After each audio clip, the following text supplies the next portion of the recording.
Alhamdulillah wassalatu wassalamu ala Rasulillah wa ala alihi wa man tabi'ahum bi ihsanin ila yaumiddin. Para pemirsa yang semoga selalu dirahmati oleh Allah Subhanahu wa taala. Kita tahu kebiasaan ya orang-orang Indonesia ketika menjelang hari raya itu disibukkan dengan aktivitas mudik.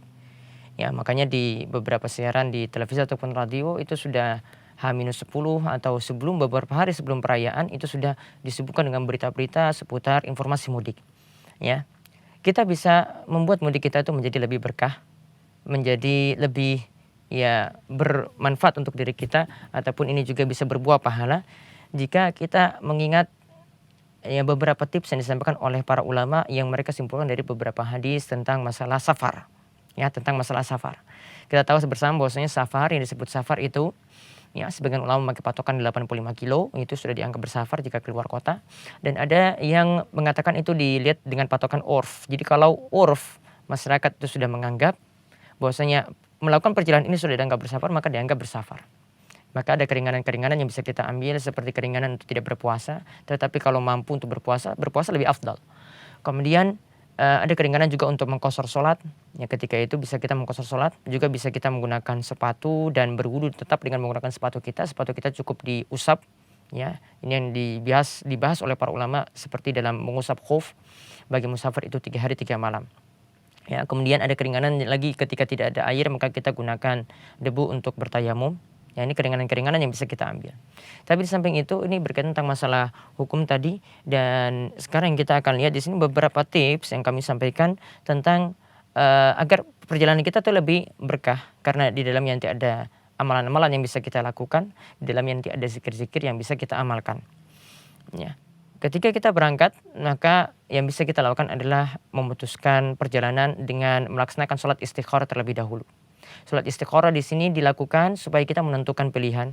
Kita ingin berkendaraan dengan pesawat, ya, lebih mudah, lebih cepat, ataukah mungkin dengan alternatif yang lainnya dengan biaya yang lebih murah, apakah dengan kereta, ataukah dengan bis, atau mungkin kalau itu menyeberang laut dengan kapal.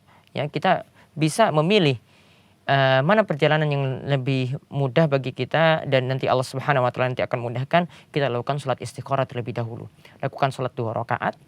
Ya, seperti sholat sunnah yang lainnya, seperti sholat wajib juga kita melakukannya 2 rakaat. Setelah itu, setelah selesai kita membaca doa sholat istikharah dan meminta pilihan mana pilihan yang lebih bagus ketika itu. Kemudian yang kedua, ketika kita sebelum melakukan perjalanan, maka karena barangkali perjalanan kita itu adalah perjalanan yang terakhir. Ya, barangkali perjalanan kita ini adalah mungkin perjalanan yang nanti akan memutus nyawa kita. Ya, maka hendaklah kita banyak bertobat kepada Allah Subhanahu wa taala. Kalau itu ada kaitannya dengan hak manusia, maka segera kita tunaikan. Berkaitan dengan masalah wasiat, maka ditunaikan wasiat ketika itu. Berkaitan dengan masalah utang piutang, maka segera dilunasi ketika itu. Dan berkaitan dengan dosa yang berkaitan dengan Allah Subhanahu wa taala, maka kita menyesali dosa yang telah lalu yang kita perbuat. Kemudian kita bertekad untuk kembali taat kepada Allah Subhanahu wa taala, dan juga kita berusaha supaya tidak mengulangi dosa tersebut lagi di waktu yang akan datang. Kemudian yang ketiga, setelah kita bertobat dan meminta maaf dan meminta agar tadi berkaitan dengan hak sesama itu kita tunaikan. Nah, kemudian ketika kita melakukan perjalanan, ya sebaiknya tidak bersendirian. Kalau dengan keluarga itu bagus sekali karena itu lebih daripada satu. Kemudian ya kalau ya dengan teman-teman juga, nah kita ketika itu melakukan perjalanan yang lebih bagus, yang lebih diberkahi. Kemudian ketika itu pilih di antara orang yang melakukan safar tadi, manakah yang menjadi pemimpin. Kalau di situ dengan keluarga, berarti kepala keluarga menjadi pemimpin. Kalau dengan teman sejawat, ya teman rekan kerja, misalnya mau pergi mudik bareng-bareng, ya maka kita pilih yang lebih memiliki agama yang bagus, yang paham agama, yang mengerti tentang hukum-hukum sholat ketika safar, yang mengerti tentang masalah hukum-hukum yang lainnya, sehingga nanti perjalanannya itu menjadi lebih mudah, lebih memperhatikan tentang masalah sholat ataupun hal-hal yang lainnya. Kemudian setelah kita bersafar dengan rombongan atau kelompok tadi, atau dengan memilih pemimpin tadi, maka kita memilih waktu terbaik untuk kita bersafar.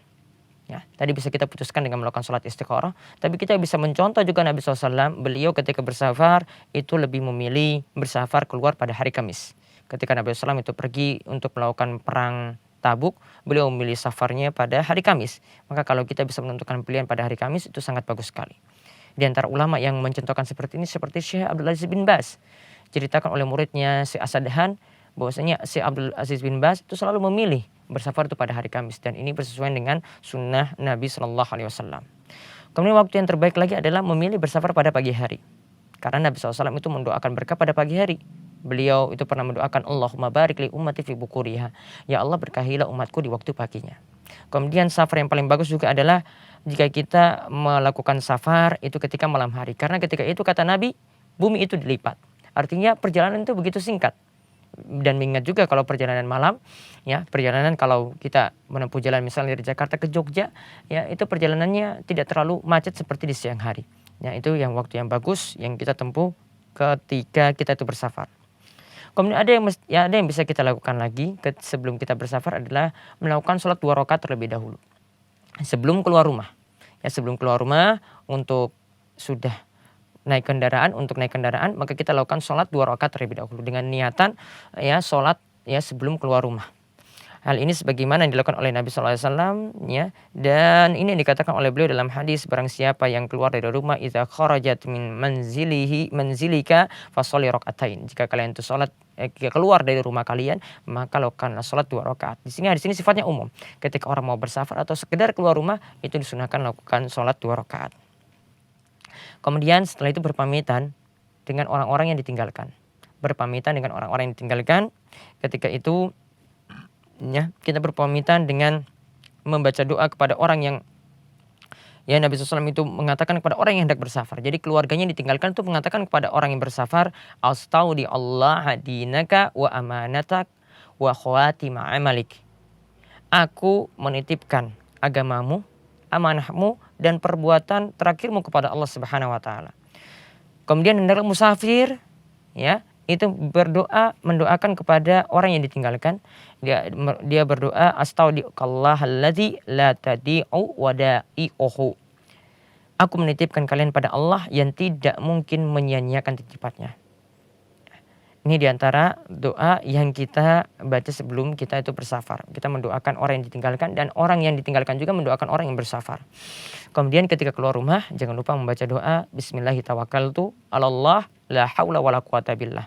Dengan nama Allah aku bertawakal kepadanya, tidak ada daya dan kekuatan kecuali dengan pertolongan Allah Subhanahu wa taala. Lalu setelah itu ya kita melangkahkan kaki kita ke kendaraan kita, kemudian kita naik kendaraan dan membaca doa ya alhamdulillah, ya bismillah 3 kali, bismillah, bismillah, bismillah. Kemudian kita mengucapkan alhamdulillah, lalu mengucapkan subhanalladzi sakhkhara lana hadza wa ma kunna lahu muqrinin wa inna ila rabbina lamunqalibun.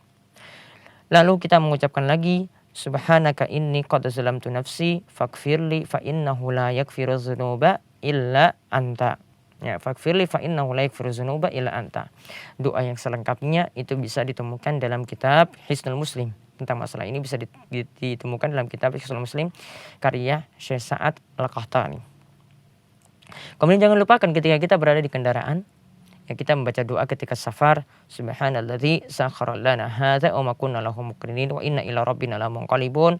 Allahumma inna nas'aluka fi safarina hadza albirra wat taqwa wa minal amali ma tarda. Allahumma hawwin 'alaina safarana hadza wa twi 'anna bu'dahu. Allahumma antas sahibu fis safar wal khalifatu fil ahl. Allahumma inni a'udzubika min wa'sa'is safar wa ka'abatil manzar wa su'il munqalabi fil mali wal ahli. Ketika kita sudah mengucapkan seperti itu, maka mudah-mudahan safar kita itu jadi penuh berkah dan penuh kemudahan dari Allah Subhanahu wa taala. Karena doa tadi berisi doa permintaan kemudahan dari Allah Subhanahu wa taala. Setelah itu, ya nanti ketika di perjalanan kita usahakan untuk banyak mohon doa kepada Allah Subhanahu wa taala, semoga safar kita atau mudik kita itu menjadi dimudahkan oleh Allah, karena di antara doa yang mustajab itu adalah doa ketika seorang itu bersafar. Nah, ini di antara tips yang bisa kita lakukan ketika perjalanan kita, ketika kita mau berangkat, maka amalkanlah dengan amalan tersebut. Mudah-mudahan Allah Subhanahu wa taala memudahkan mudik kita, memudahkan kita selamat sampai di tempat tujuan di kampung halaman kita, dan mudah-mudahan penuh kebaikan ketika kita berada di safar kita. Demikian para pemirsa, wabillahi taufiq wal hidayah. Wassalamualaikum warahmatullahi wabarakatuh.